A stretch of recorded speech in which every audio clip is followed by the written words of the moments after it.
right. Well, Nick, good morning to you. Good morning, Matt. And good morning or hello to everyone out there watching this video, this Voge Academy Talks. Nick and I met at our favorite watering hole this past Saturday morning, Small World Coffee in Princeton, New Jersey. If you're ever there, come on by to we're usually at the tall table there, come by and say hi.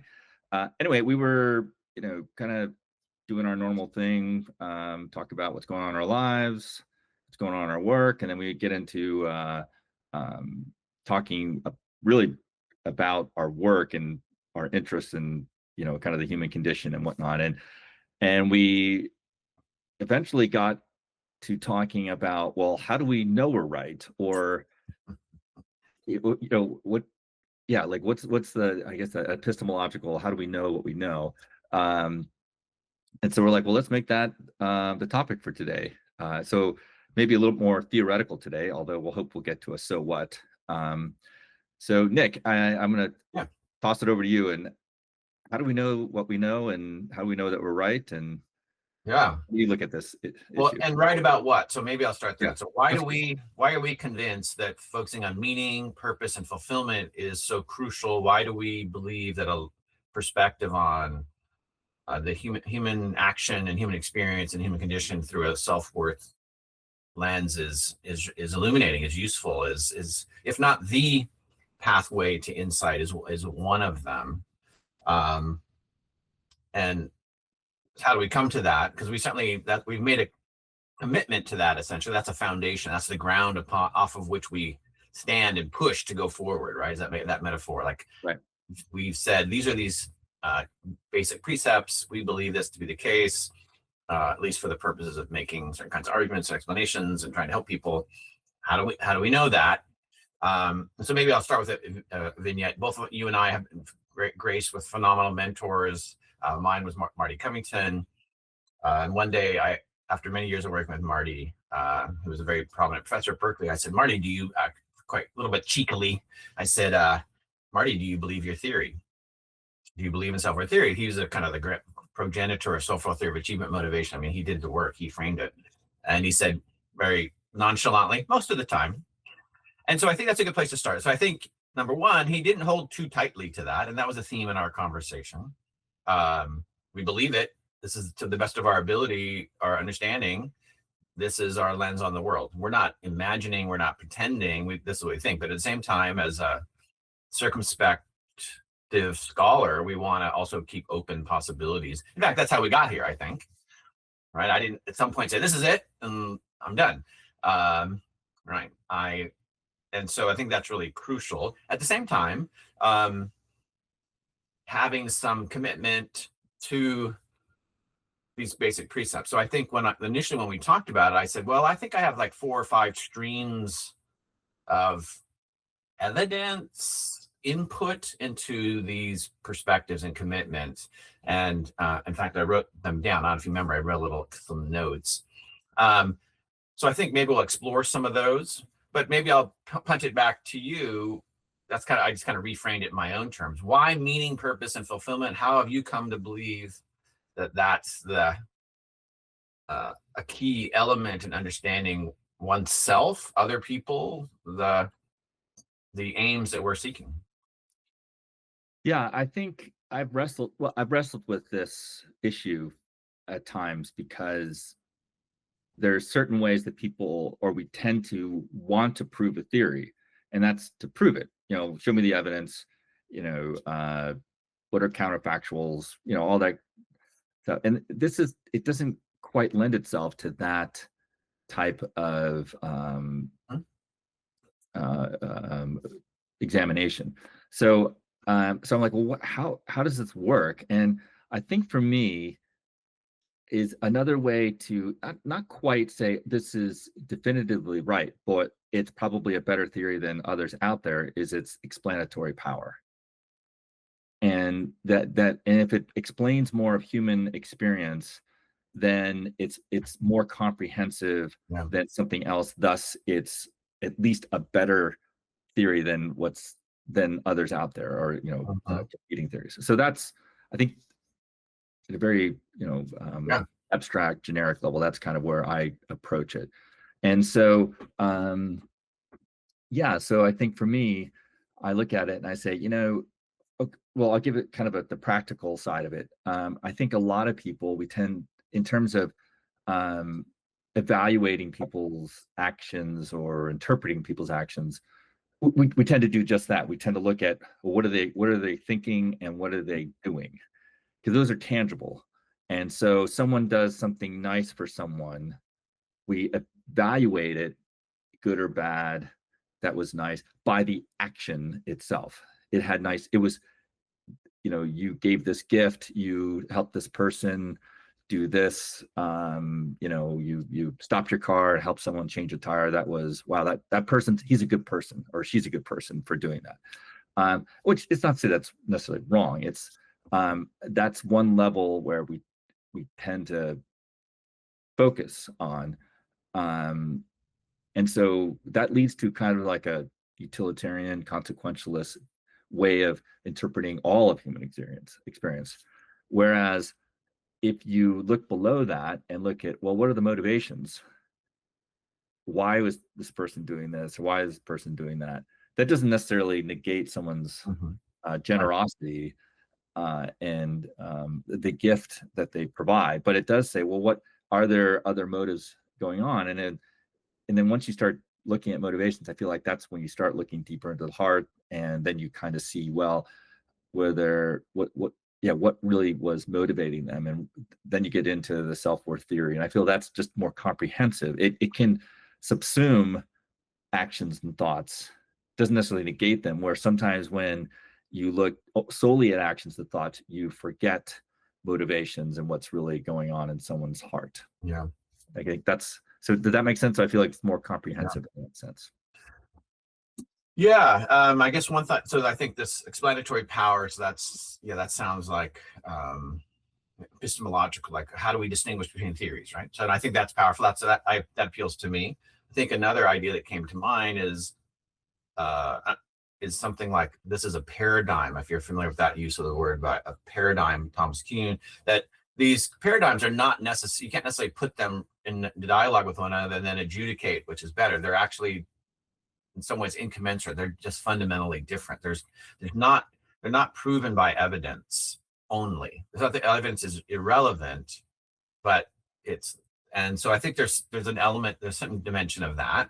I think your point that I think was very powerful to me too was personally, and this is, I think, one of the reasons we believe is we've had personal experiences where the things that we're talking about were revelatory, provide insight, and were quite useful to think in these ways about ourselves.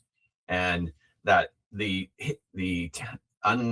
invisible dimensions that happen within us, the cognitive, the motivation, our beliefs and values, we have unique access to those as subjects, right? We're the ones who can look inside and see that.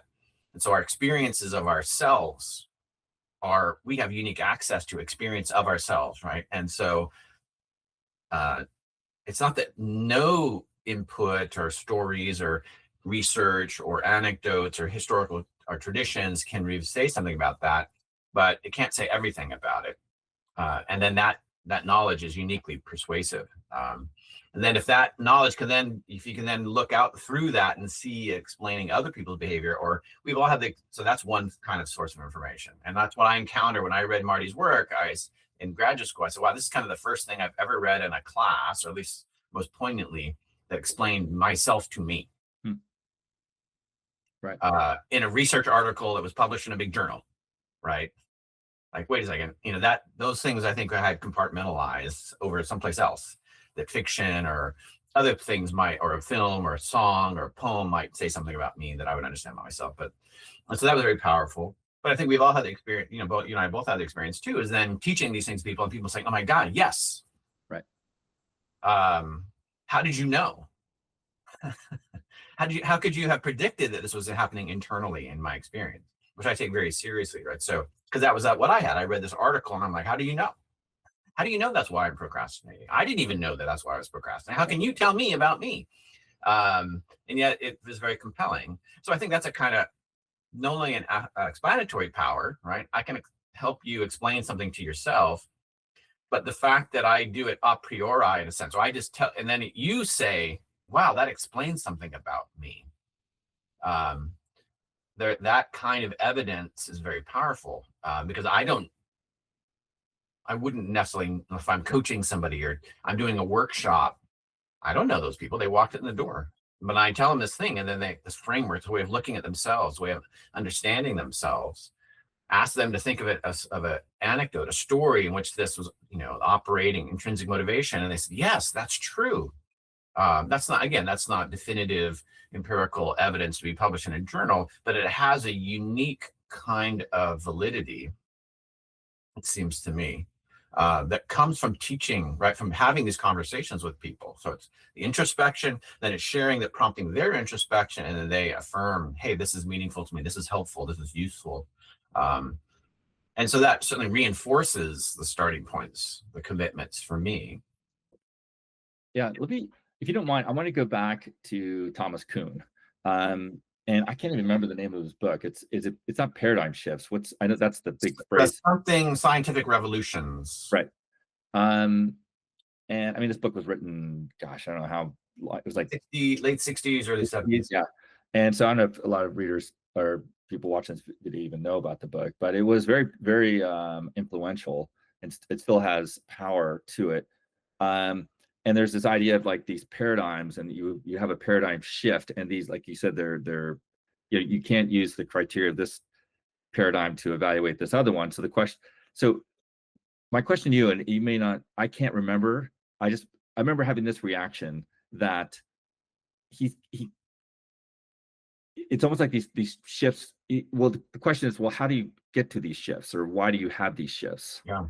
And he seemed to be more like there's sociological or contextual ways in which these change, and I felt that was really inadequate, and lacked self-reflection on his part, because his very book is trying to show that my theory is more comprehensive than anything else out there. So it's not like, well, I'm just creating this other paradigm based on contextual social. I'm actually, based on my view, my perspective has more explanatory power. So I felt like, in a way, even though the book I appreciate the ideas of paradigm shifts, the way paradigm shifts happen, and the fact that he's almost trying to create a paradigm shift based on something different. What he says in the book shows that he doesn't have the self-awareness to know what's going on. So there's kind of this Hegelian kind of thing going on from a Kierkegaardian perspective, which that probably doesn't make sense. So disregard that.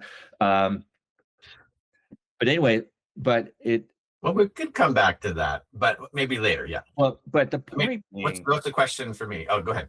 Oh, well, the point, and I'm just curious, is like, you talk about people who go, yes, like, oh my gosh, you somehow understood me, versus other people are like, what are you talking about? Like, this makes no sense. And this is going to sound elitist. So this is where I wish I wrote my how to say this correctly, but I'm just doing it impromptu here. There's a way, in a sense, the people who go, yes, there's a level of some introspection and self-awareness that other people don't have yet.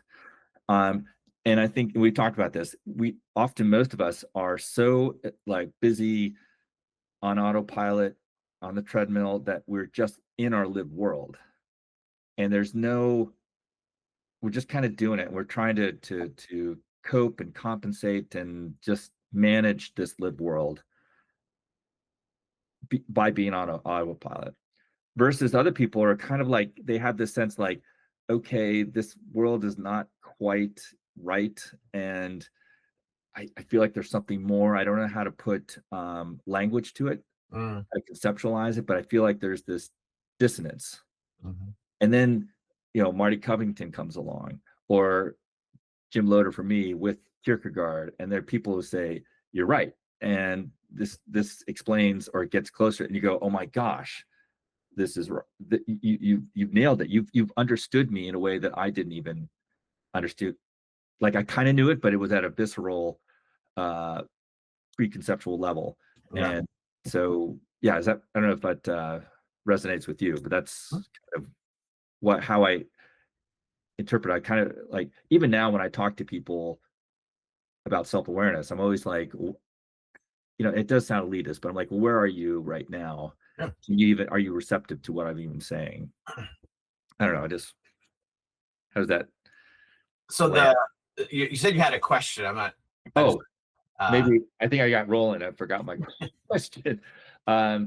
Just Thomas Kuhn. Did you have that same experience, I guess, Yeah. with Okay. his understanding or his So approach? let me come back to that. I think there's maybe some context that might be helpful. So this idea of self-awareness, just to address that. I mean, it may sound elitist, but I think we get to understand it as developmental. And I think in the Buddhist tradition, they don't seem to be too much concerned about saying there are some people that are more aware than others, and that's not a problem necessarily. That the people who seem to have greater awareness of their body, minds, emotions, have some useful things to say to people who are not, rather than in fact, it's not some special. Maybe the elitist thing comes from, and then there's somehow special that's unattainable. In any event. But I feel that too, in part because I haven't attained that. So if I were, maybe I could say with more confidence. But I think coming back to this idea that, okay, so is our inability, or let's see, our limited claims about why we're right because of the nature, because it's a paradigm or something like that in Kuhn's sense, and that paradigms by their nature cannot be ultimately adjudicated and just put them next to each other and do some sort of rational comparative process that often we do when we make decisions and pros and cons and whatever. And that this is really not the case. So my understanding of Kuhn was he's responding to a long-held canonical, maybe canard even, about science and how it works very incrementally. And that science is a slow, linear mental improvement toward truth or to a better understanding. And he looks at the history and says, no, it's not actually. And to use a term that came later, it's something more like punctuated equilibrium. You have these big shifts, these paradigm shifts in which the whole way of seeing changes. And that way of seeing isn't driven entirely by empirical findings. And in fact, the way of seeing gives new meaning and significance to the empirical findings. And actually, for instance, as I recall, it's been a long time, that one of the things he says is, he gives I think it's from Einstein's case when he finds a way to measure relativity theory in and through empiricism, empirical methods that arise because of some sort of alignment of the planets and the stars. And it's a rare thing. And in fact, he points out that without this way of thinking, you would simply interpret this small variation in the movement of the light as actually measurement error. So it's not that it's obvious. And actually, people didn't just automatically agree with Einstein, actually. A bunch of people said, no, you've misinterpreted what you're finding. That's measurement error of our instruments, not evidence of a new way of seeing. And that ambiguity is not resolved necessarily by this. It's not simply an incremental increase. It's that you have to adopt certain commitments.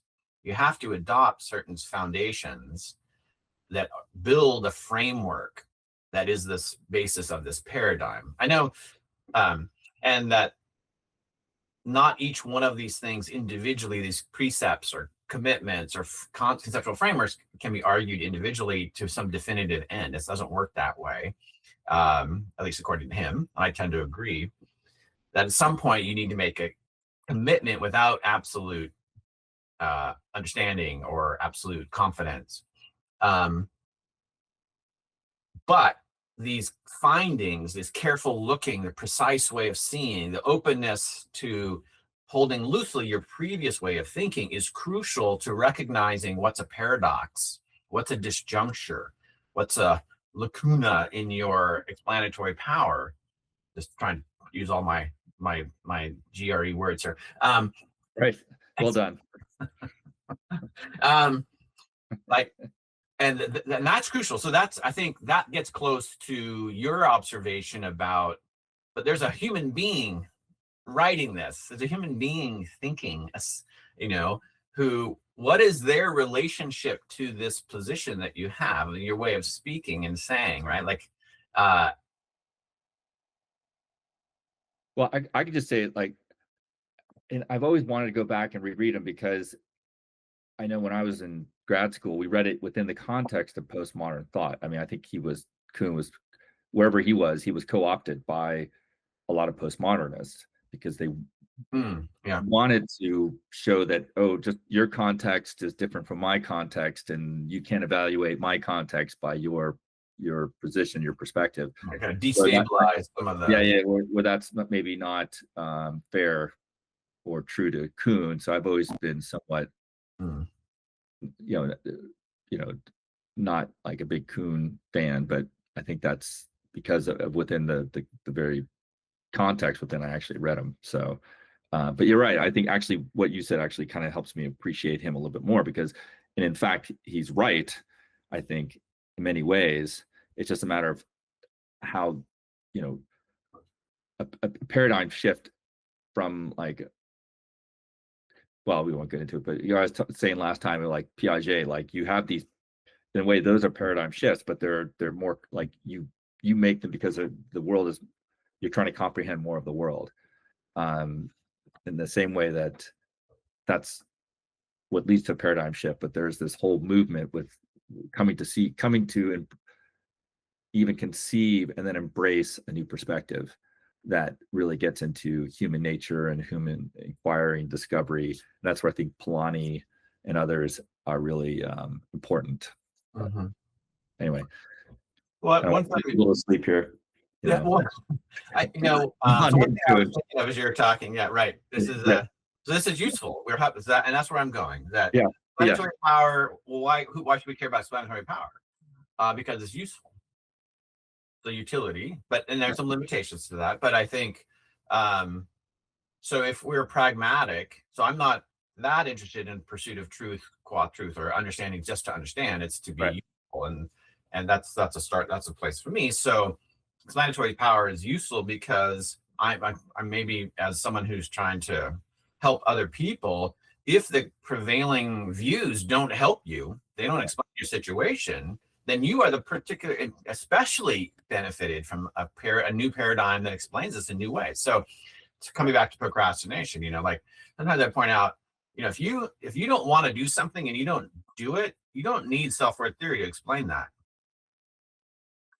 That's a kind of procrastination that we don't necessarily have. This is maybe doesn't provide a lot of insight.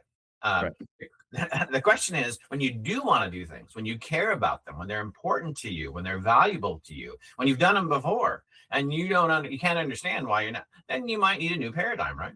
right. I don't usually use that word, but a new Well, lens. that's good because we'll procrastinate when we don't want to vacuum the house. But do I do self-worth theory? Like, okay, I want to clean house. It's not like there's a lot of my self-image at stake when, Right. I mean, for me at least, no, it's a good point.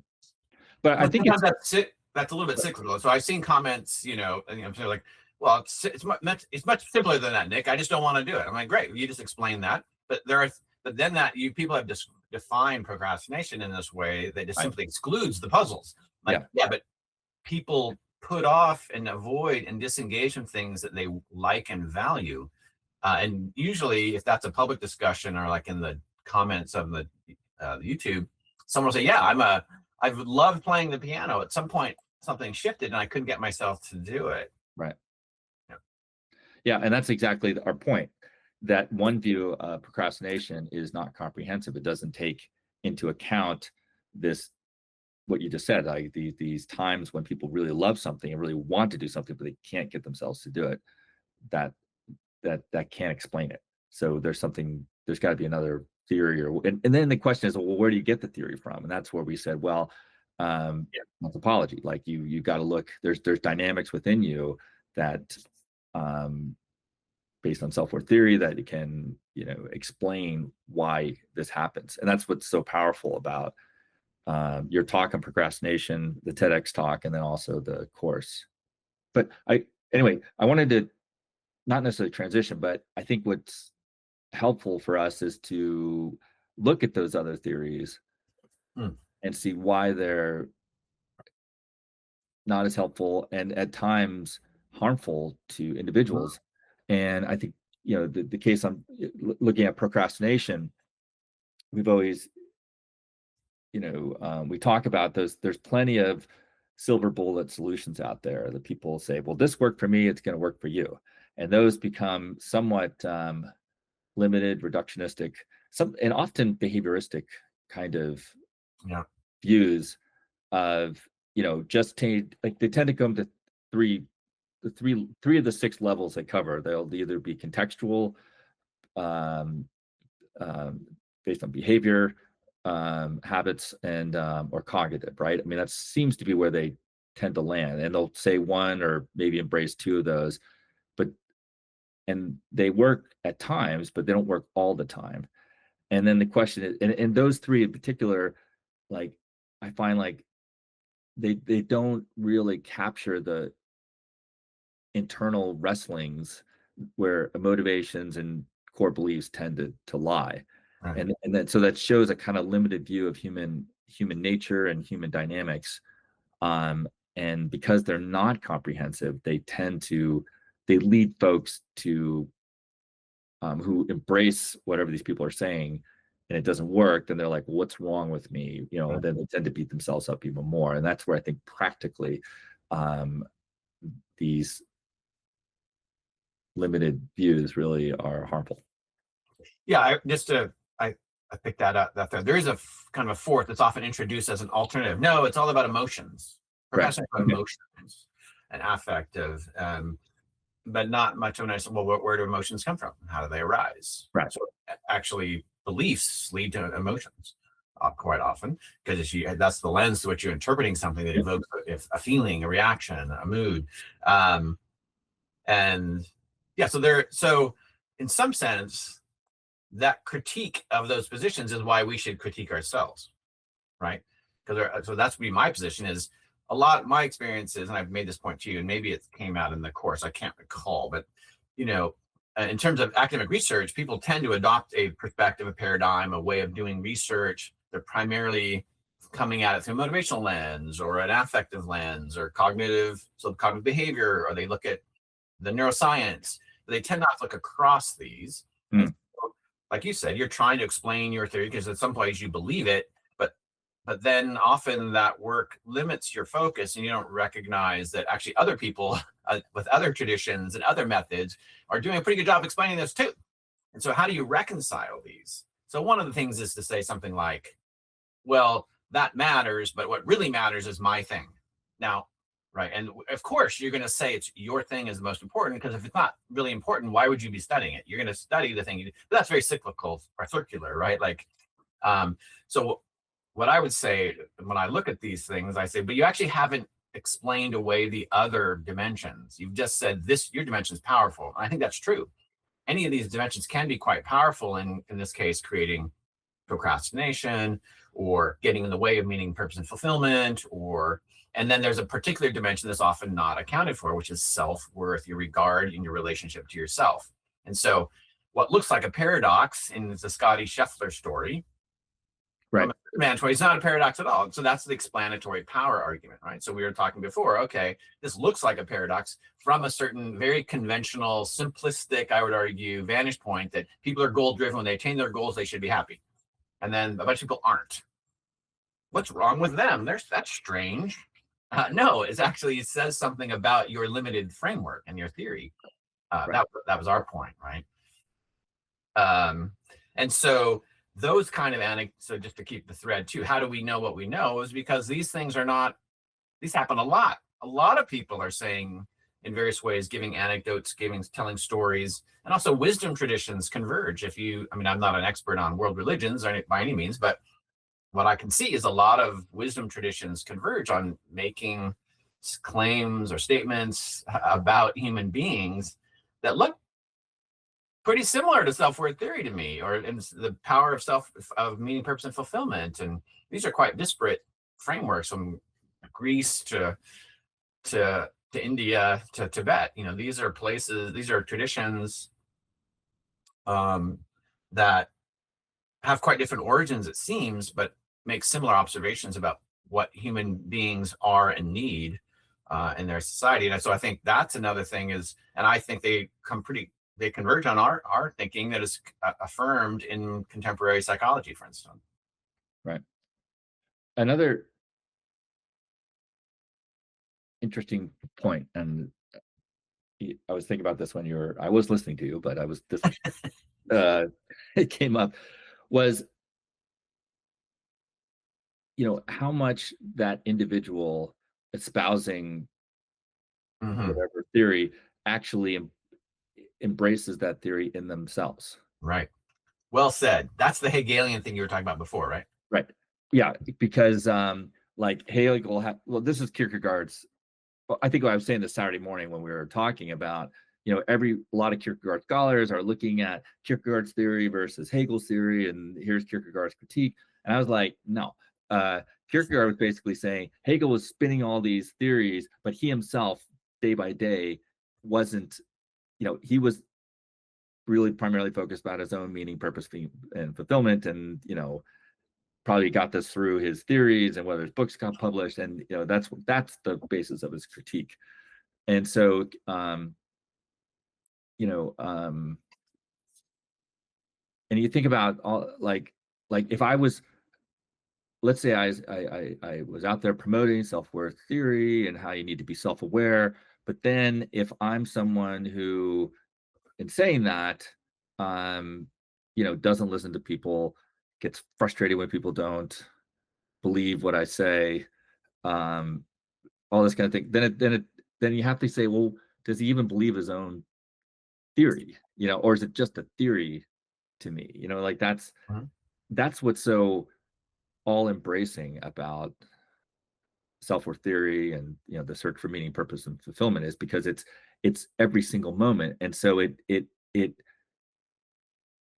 embraces embraces even what I'm doing right now, and what how I even promote the theory. And this is where the best, this is where, like, Kierkegaard, others, Socrates, they had this, they were like, well, I can't, I have to respect your agency, like I have to, the very way in which I interact with you is at stake here.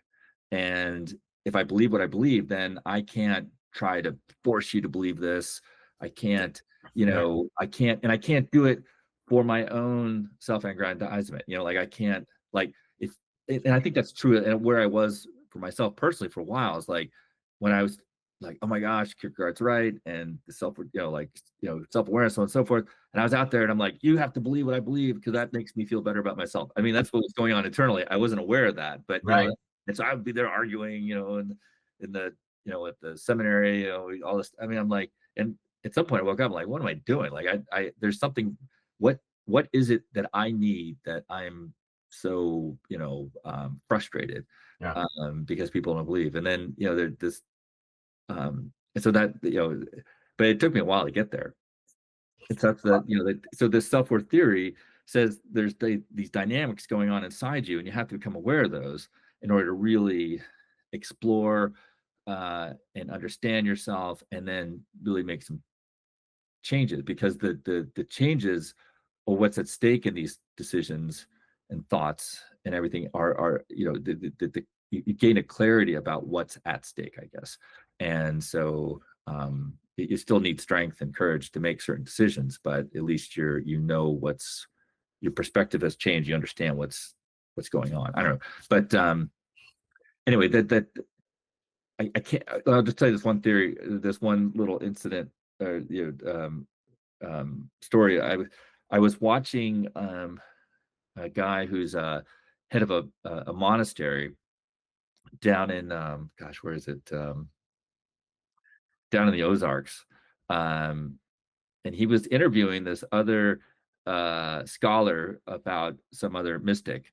It was really interesting, this other scholar, because he kept cutting off Michael, the guy interviewing him, um, wanting to say his point, and Mm. kind of jump in. Well, what about, And I was like, the whole time, I'm like, what does it say about you that you don't have the patience? You Mhm. have to get your view out and almost dominate this conversation. Now, and I asked that because I was very similar to that, but I was like, isn't that interesting that, he just, he the need for self-assertion by that gentleman, in the need to kind of jump in, talk, dominate the conversation, make sure his view is made known. That says a lot about himself. And this sounds judgmental, and it is. His perhaps some lack of self-awareness of that need. Yeah. So anyway. Well, I think, and I see this operating in various places. So these anecdotes and stories, people gaining the insight and then reporting this out. So, and I experienced myself grappling with this. What are the motives that are operating in this moment? And then I'm not always fully aware of that. So am I trying to explain something about reading to you because I think it's be useful, or because I want to show that I'm a smarty pants and I'm right and you're wrong? I will say, with some chagrin, that a lot of times it's, for me, it's been motivated by the latter. Like, you think you know what you're talking about. You don't really know what you're talking about. I know what I'm talking about. And then the fact that I know and you don't says I'm better than you, or I'm worth something, right? Or I'm smart. And that's subtly the observable part of that is different. What gets expressed is different, but often subtly from, hey, this is some useful ideas that could help you read and think about reading better. There's points where they will diverge at some point. That will diverge in a conversation, particularly if you disagree with me. That's a point where my motive to help you understand something versus my motive to be thought of as smarter than you, or to me be, and that therefore me smart, will diverge because I won't necessarily take in what you say, or I'm going to talk over you, or I'm going to say, I'm going to hold tightly that this is right and you're wrong. So I remembered a couple of examples. I was reading something recently. Writing has always been a challenge for me. So when I read people talking about writing or how they get better at writing, and I pay attention to that. And so one writer was talking about how his editor said something like, every time, I'm reading your text, every time you try to be smart in your writing, it fails. When you're just trying to write and communicate, it works. Stop trying to be smart. I'm like, that's self-worth theory right there. Right. A second example, I think I've used this before, is how deeply you have to dig in to gain awareness of this, right? So you talk about a head of a monastery. So there's a Buddhist writer that I like. He's alive and he's in Nepal, and he's an abbot, or he runs several different Buddhist monasteries. And there's a book he wrote called In Love with Life, and he basically nearly dies. And he recounts what he was experiencing. And one of the things he gains insight into as he's facing his last moments is, I've been studying and working and so hard in Buddhism. A major motivation was to get the approval of my teachers. He says, I was just trying to be a goody good. Right. And, what an insight, what an incredible insight. And that's absolutely about self-worth, right? Right. Like, I want you to approve me in my spiritual pursuits that are rooted in my self-awareness, but the motive is you approving me. And then to gain that awareness, and then to write about it and say, this is this thing that's operating, this dynamic that's operating. So I, feel really lucky to have heard that and to receive that, but also then how infrequently that's discussed, right? Right. Kierkegaard could look at Hegel apparently and say, I wonder what's driving that. Right. Hey, Friedrich, what do you think was going on there? Right. Something like that. That's probably disrespectful, but well, it's interesting that these realizations. So to me, it's not like the approval of his teachers was intermittent. I mean, it drove so many of his actions, and it was pervasive. And yet he was oblivious, unaware of it for so long. And that's what's really the struggle, is that, and then, the question is, why is that? Like, why are we so unaware of these deeper motivations, even though they're operative? Yeah. And kind of like, I think in a really deep sort of way, we know that they're operative. but we don't, and this is where I'm getting into theory. It's like, I think we don't want to admit to ourselves that they're operative, or they're there. We've so suppressed them and pushed them down, and to the point where that's just the way, that we've become comfortable to a certain extent with that mode of being, even though we know deep down that it's not it's not really satisfying ourselves. It's not I always say it's not existentially adequate. It's not existentially satisfying, but yet we persist in these beliefs or these needs, that we're, these needs and expectations that we impose on ourselves and impose on others. And yeah, it's kind of tragic. And yet it's so hard to get people to wake up to that. And they have to do it themselves. That's the thing. There's nothing we can do. Well, this is where Kierkegaard really wrestled with his writing. And he developed this whole thing called indirect communication, because it's like, I can't tell you directly. You have to wake up to yourself. And that's where he created two sets of writing, the pseudonymous literature and the religious writings, and they were coterminous, is that the right word? They were written at the same time. And he was trying to create doubt. He felt like doubt was like, if I can get you to kind of read this one, embrace these like kind of identify with these pseudonymous authors, and then read this religious writings, even though you think you're a Christian, you'll kind of like, and then he felt that was a way to create circumstances that would allow or encourage people to become self-aware, but he knew he couldn't do it directly. Mm-hmm. That's kind of the conundrum, isn't it? Yeah, I mean, I guess to try to connect those two, the example I gave of Mingya Rinpoche, is the environment does evoke the written discursive environment, right? That Kierkegaard's saying, I can manipulate some of the things you're thinking about, maybe evoke an experience of you where you say, yes, I agree with that, and then introduce another writing that contradicts, and then say, whoa, so back on myself, what's going on? Then I have this gap. I have to wrestle with that, a dissonance. So it is in some sense created, or at least evoked, by the environment. The monk I described, this insight was evoked by the extreme nature or circumstances under which he was experiencing. Yet the process, the journey, is undertaken by the individual internally and in relation to themselves. So it's the self in relation to themselves, or one's experience. And there's certain input. It's somewhat porous. It's not totally impermeable to what's around, but it's not. But right, there's something that has to happen within that relation to oneself, right? You sounded very Kierkegaardian there. Oh, really? Yourself. His language. It didn't sound quite right, but anyways. No, it's tough. It's so hard. It's so basic and fundamental to human experience.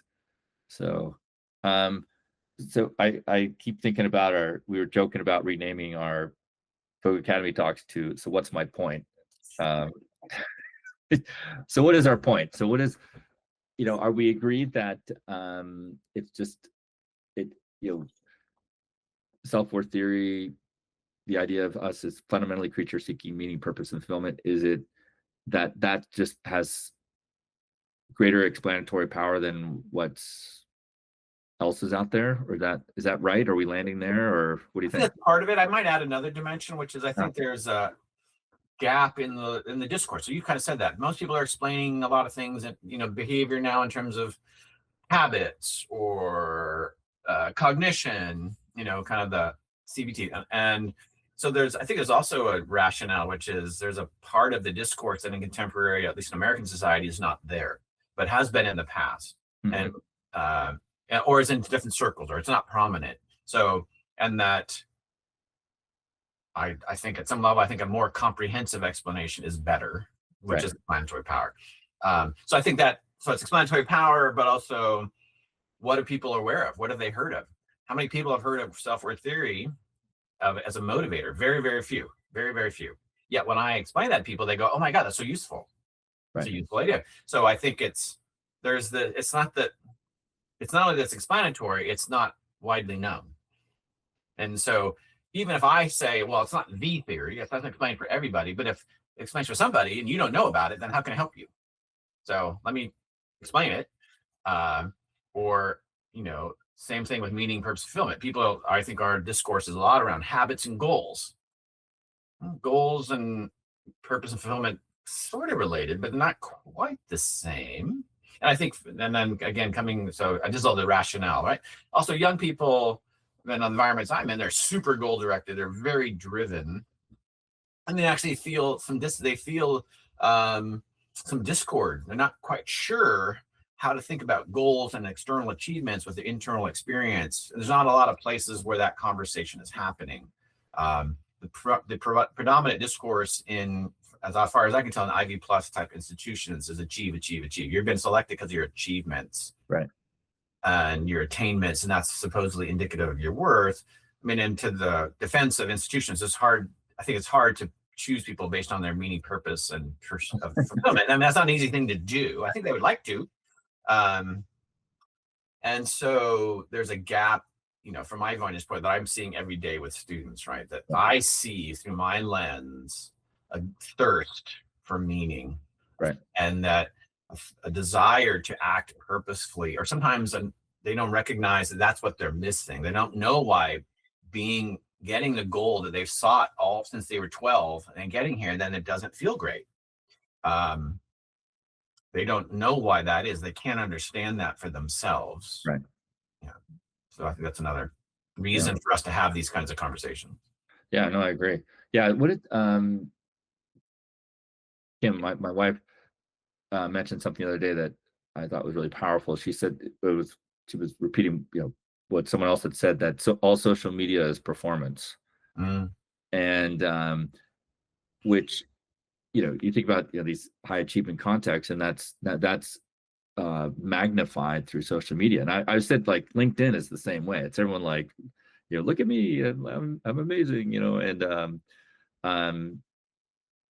and so you have the message, the prevailing message in culture is, achieve, got to be amazing, got to be great, and so and so it's easy to embrace that and become very goal directed, and then that doesn't quite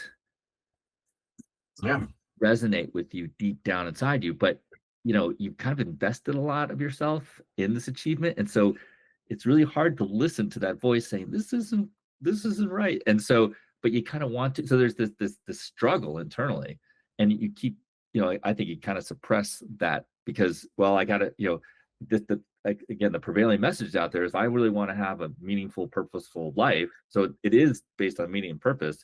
I've got to achieve and really, make a ton of money, or at least have a lot of prestige and impact, and become an influencer of some sort, right? And that, a lot of people just buy into it, but there are plenty of folks out there who kind of, is that right? But it's hard because then if you kind of even question it, there's not the tools and resources to allow you to feel like you're supported, and it can help you explore that, and then also say, yeah, you're right, like there is another path, or they might be out there, but they seem kind of kooky because they're, living with no electricity up in the mountains or something. And that's not, it doesn't have to be the case. It might be that what you're called to. But yeah, so it's a hard, it's the road less traveled, or seemingly not traveled at all, for a lot of students. And so it's just easier for students and professionals, it's easier just to wake up in the morning and suck it up and just be more productive toward your goals, which is fulfilling in a certain way, but not without examining what those goals are, what they mean, where they come from. That's I think it's very intoxicating. And then you're, as a young person in social media, the possibility of being like swimming in this soup of the same messages by 20 somethings. All due respect, I was one. I wasn't very smart. and very definitely was not very wise in my 20s. And so maybe the current crop is more so. I'm a little skeptical, but I get that you're immersed in that, right? Over and over. You're constantly getting these messages and internalize, and then that are designed to tap into your frailties and weaknesses and needs and desires, and then that reproduces it.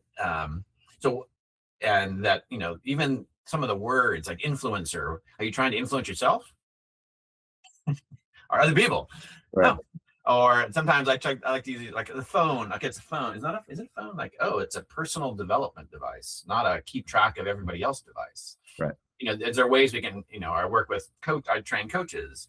The best, they want to intervene, they want to help. And a lot of that's driven by their desire to feel helpful. Yes. Yeah. And, so I say, the most powerful advice I've ever gotten about helpers comes from Ram Dass, who said, the best way I can help you is to work on me. Mm-hmm. And I can see the dissonance, right? I can see them grappling with that. Hopefully in a constructive way, but that's not a critique of them so much as that's not the prevailing view. That's why I'm saying it, right? Because if it was the prevailing view, I would need to introduce this idea. So I guess that's the thread I've come back to now twice, which is, yes, I think there's some special claim to the usefulness and explanatory power of the framework, and I believe it's not out there in the discourse very much, and that's another reason to lift it up. Right. Yep. Well, I know we're coming to a close here. I just want to make one point.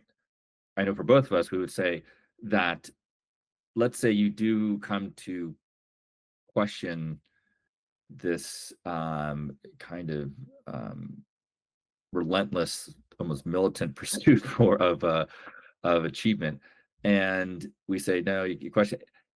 It does not mean that you give up or have to give up certain career pursuits.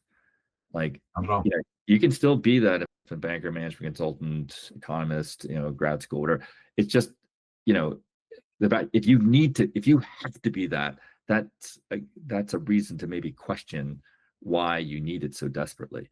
But if it's something, if you're just absolutely fascinated by finance or whatever, and that leads to investment banking or management consulting or whatever, great. I mean, that's what drove you in your pursuit, is your fascination with reading and learning theory and whatnot, and has made you the expert that you are today, and so helpful. And I would say a amazing institution yourself at Princeton University. And I was in academics, but I'm not any longer. I'm in the business world, and so it's just say, like, we're not off Absolutely in our own monastery or or hermitage out in the woodlands of New Jersey. I just because, well, if you feel like you had to make this change in your lived world, that in itself could speak to a lack of self-awareness, because we're saying you're working internally. It might change your perspective and you maintain the pursuits, but now your motivations are different, and actually they're more healthy motivations. That's what we're looking for. Now you might change career paths, but that doesn't necessarily have to be the case. I'd say healthy and helpful, and by healthy meaning, if you care about happiness and by in terms of like fulfillment and meaning, then I think it's pretty clear that those motives matter for that. Different kinds of values, aspirations, ideals, principles lead to happiness, fulfillment of that kind. Achievement may lead to pleasure, a sense of affirmation, and that is positive too, but it tends not to be very enduring. So I would say that's very practical. Right. Yeah, for sure. And I think that your point about gaining awareness and looking internal, that this matters, that is actually quite practical to find your enduring values and how they map onto your aspirations.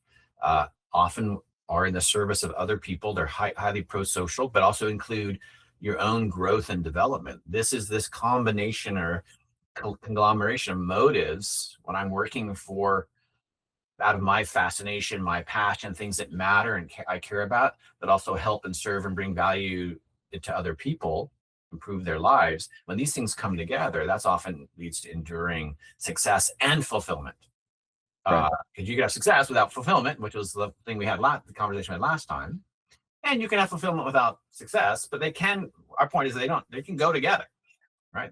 Yeah. And in fact, they often do, but you have to often need to be self-aware and introspective and look internal and be aware of even some of your shifting motivations, or be purposeful and intentional about cultivating them, or a community that you're a part of, or having a practice where you're bringing these values and aims to mind, I would say. So I think that's an important point. I mean, I guess we're getting to the end here, but I think this is a kind of idea of seeking value versus profit, maybe, or wealth. My sense, it's not that I read a lot, but people that I see who are quite successful in the business world often talk about value. I'm trying to do something of value. That's what they say. And I think that's crucial to something trying to create profit or wealth. I think my sense is that's a more useful motivation. Right. No, I agree. I guess, well, I guess we just have last thoughts. And I just want to make, this is probably a subject for another talk, but another thing about self-awareness and kind of really doing that hard work is it makes you less prey to manipulation. Like, It's more about that. Well, because I think if you are so immersed in your lived world, then that lived world can have tremendous influence on what you think and what you do. And so, if you're, and part of that lived world is social media, advertisement, even the your context. Like, so if you're at Princeton University, it's achievement context, and everyone's like, achieve, achieve, achieve. And that's, let's say the university per se it's just the context and everything that goes into it. Then you're just going to buy into that because that's what's there. Versus if you the more you become introspective and really kind of wrestle with yourself and understand yourself, then you're by doing that, you will somewhat disassociate yourself from the lived world and thus not buy whatever is coming your way. You might say, yeah, I want to be achievement oriented, but then you make that choice. Yeah, I mean, right. that's, and so you're less prey to, well, I'll give you, let me just give you one story. One experience I had, I was taking this management class at the university. I can't remember. And it was, I kept thinking it was kind of like, Daniel Pink, do you know his work? Yeah. So, built, they were kind of doing this Daniel Pink thing, like, oh, you want to praise your employees because they really need affirmation, and that will really help them to work better and all that stuff. And I raised my hand. I said, well, isn't that sort of manipulative? Like, I'm just doing whatever I could do to make them more, productive. And they looked at me like, what are you talking about? I'm like, yeah, all right. I mean, there's a need to, you want to be praising folks and whatever, but it seems like there should be the motivation shouldn't be, well, how do I I got to get them more productive. How do I do this? But if I was an employee and I was so craving affirmation, and you picked up on that and did that and just got me, I'm being manipulated. I'm unaware that I'm being played a bit to in order to be more productive or whatnot. That doesn't mean that's necessarily going on, but you're just more aware of the input and how do I respond to it. It's a very Viktor Frankl, that moment between, it's not a reflex per se. I can respond, and I can respond in a way that really I have integrity. I believe it. It's my choice. Yeah. Versus just buying into what what are what's the current fad in terms of ideology or whatever. So the one takeaway from that example is that if I'm knowledgeable and aware of the internal dynamics that are not obvious to others or to me, then that strengthens me, my ability to Yes. pursue, to Yeah. be, so that, so I guess the knowledge comes from the theory frameworks, but that a lot permits the awareness, that I can notice, that I can be aware, I can impart or help you develop your knowledge, but you can only you can create your awareness. Very, very much so. Yeah, agreed. Well, that's kind of my last thoughts. Which is a new thought, but it's last thought. How about yourself? I think that was it right there. All right. Well, that was great. I wasn't sure where this was going to go, but I knew I was going to enjoy the ride. So thank you so much. Thanks, Matt. It was All cool. right. Till next week.